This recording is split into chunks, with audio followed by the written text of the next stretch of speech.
আসসালামু আলাইকুম। চতুর্থ শ্রেণীর প্রিয় শিক্ষার্থীরা, তোমাদের বাংলাদেশ ও বিশ্ব পরিচয় 11 নম্বর পৃষ্ঠায় দেখো, তোমাদের একটা ছক বা একটা প্রশ্ন করা আছে গহ নম্বরে। তো এটা পূরণ করতে হবে দেখো। তো এখানে তোমাদের যেটি বলা আছে, উপরের বিবৃতিগুলো পরে ধর্মীয় সম্প্রীতি রক্ষায় আমি কি করব তার একটা তালিকা তৈরি করতে বলেছে। এখানে বিভিন্ন ধরনের বিবৃতি আছে।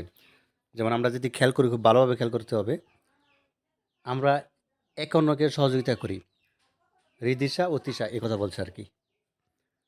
সামাজিক অনুষ্ঠানে অন্যদের আমন্ত্রণ জানাই। এটা রূপা এই কথা বলছে এবং আমি সকল ধর্মের প্রতি শ্রদ্ধা প্রদর্শন করি। আরিশা এই কথা বলছে। আচ্ছা, আকাশ কি বলতেছে? আমি বিপদ-আপদে সাহায্য করি। হ্যাঁ।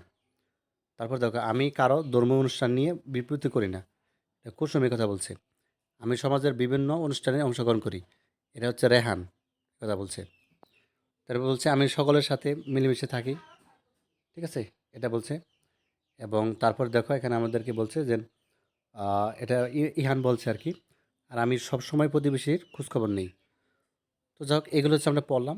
এরপরে হচ্ছে আমাদের নিচের যে প্রশ্নটা করা আছে, যেন উপরের বিবৃতিগুলো পড়ে ধর্মীয় সম্প্রীতি রক্ষায় আমি কী করব তার একটা তালিকা। এখন হচ্ছে আমার পালা।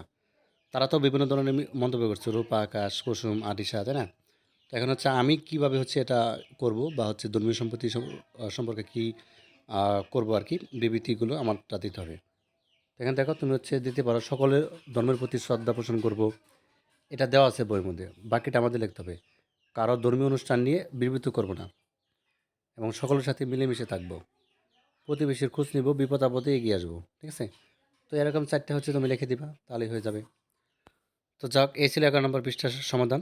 ঠিক আছে? তো আমাদের ইতিমধ্যে কিন্তু অন্যান্য পৃষ্ঠার ১২, ১৪, ১৫ দেওয়া আছে। অন্যান্য পৃষ্ঠার দেওয়া আছে, সেগুলো একটু দেখে নিবা। ঠিক আছে? ধন্যবাদ সবাইকে। আল্লাহ হাফেজ।